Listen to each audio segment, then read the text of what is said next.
প্রিয় বন্ধুরা, আজকে আমরা লর্ড আলফ্রেড টেনিসনের ইউলিসেস এই কবিতা থেকে কয়েকটি এমসিকিউ এর কোশ্চেন এবং অ্যান্সার করছি। আমরা টেক্সটটা এর আগে ভালো করে পড়িয়েছি লাইন বাই লাইন, আপনারা চাইলে টেক্সটটা দেখে নিতে পারেন। এবং এখন আমরা বেশ কিছু এমসিকিউ করতে যাচ্ছি।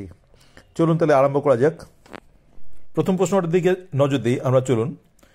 প্রথম প্রশ্নটা, Ulysses has returned to his kingdom after fighting in the number A Trojan war, number B Crimean war, number C Lelantine war, number D Gallic war. তাহলে ইউলিসেস তার কিংডমে ফিরেছেন কোন যুদ্ধে করার পরে? তাহলে এখানে কিন্তু আমরা পাচ্ছি রাইট অ্যান্সারটা হবে ট্রোজান ওয়ার। তাহলে আমরা ট্রোজান ওয়ারটা রাইট দেব। এবার পরের প্রশ্নে আসি। The Trojan war in which Ulysses took part was fought between number A people of Greece and the Romans, number B people of Britain and the Trojans, number C people of Ithaca and the Romans, number D people of Troy and the Greeks।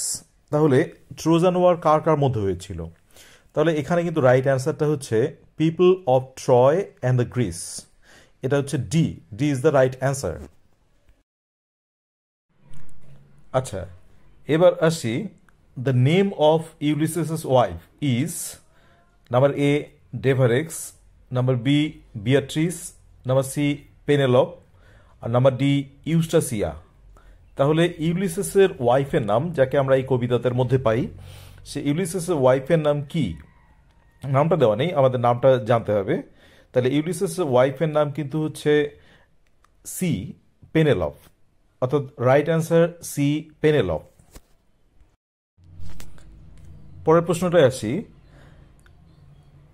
The poem Ulysses was published in the year 1846, number A, number B 1834, number C 1842, number D 1833।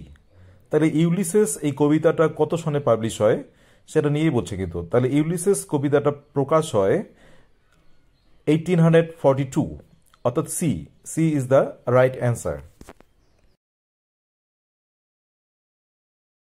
পরের প্রশ্ন, the poem Ulysses is written in. ইউলিসেস কবিতাটা লেখা হয়েছে কোন প্যাটার্নে লেখা হয়েছে? দেখুন অপশনগুলো।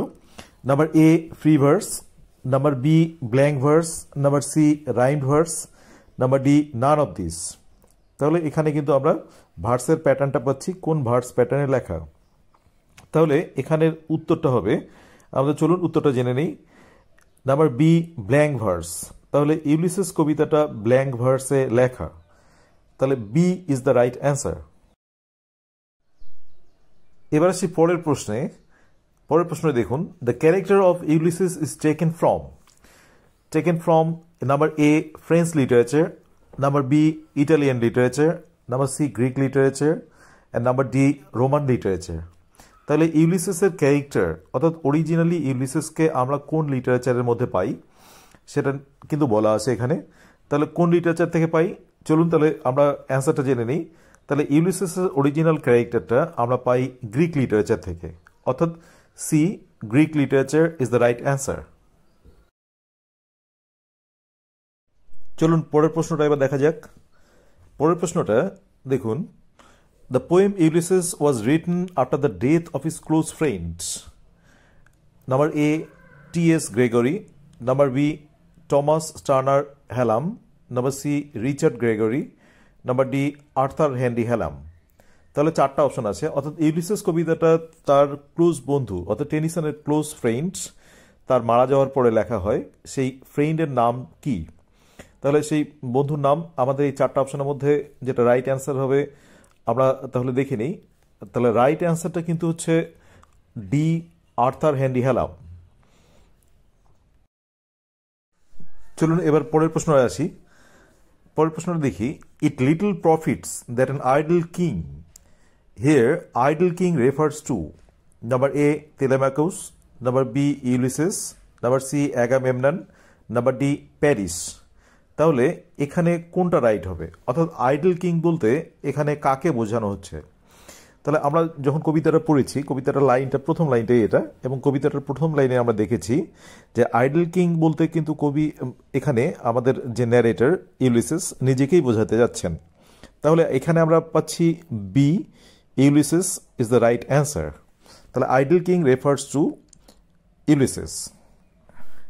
এবার দেখুন, Tennyson wrote this poem after the death of his friend Arthur Henry Hallam who died in the year. অর্থাৎ টেনিসন এই কবিতাটা লিখেছেন তার প্রিয় বন্ধু আর্থার হেনরি হ্যালাম, এটা আমরা আগের প্রশ্নেই জানলাম। এবার who died in the year, যিনি মারা গিয়েছিলেন। Number A 1831, number B 1841, number C 1833, number D 1842। তাহলে কত সনে মারা গিয়েছেন এটা জানতে চাইছে আর্থার হেনরি হ্যালাম। তাহলে এটা জানলে কিন্তু আমরা অবশ্যই জানতে পাবো যে কবিতাটাও কত সনে লেখা হয়েছে। তাহলে এটা রাইট অ্যান্সার হচ্ছে সি, 1833, অর্থাৎ 1833 সনে আর্থার হেনরি হ্যালাম মারা যান। এবং তারপরে এই কবিতা থেকে আমরা আজকে বেশ কয়েকটা এমসিকিউ দিলাম। এই কবিতাটার পুঙ্খানুপুঙ্খ বঙ্গানুবাদ, অর্থাৎ লাইন ধরে, ওয়ার্ড ধরে বঙ্গানুবাদ কিন্তু আমরা আমাদের চ্যানেলে করেছি, এবং সেখানে ডিটেইলড তথ্য দেওয়া আছে। যদি সেই ভিডিওটা একবার আপনারা দেখেন তাহলে সেখান থেকে সবগুলো এমসিকিউ কিন্তু এখান থেকে উত্তর করা যাবে। তাহলে এরপরে আবার এগুলো এমসিকিউ নিয়ে হাজির থাকবো। তার আগে একটু ভিডিওটা ভালো করে দেখে নেবেন কবিতাটার লাইন বাই লাইন, তাহলে আরও সুন্দর এমসিকিউ এর উত্তরগুলো পাওয়া যাবে। চ্যানেলটা সাবস্ক্রাইব করে পাশে থাকবেন এবং এই ভিডিওগুলো দেখতেই থাকবেন, আশা করি ভালো লাগবে। Thank you for watching the video. Thank you once again. Please subscribe the channel and stay tuned.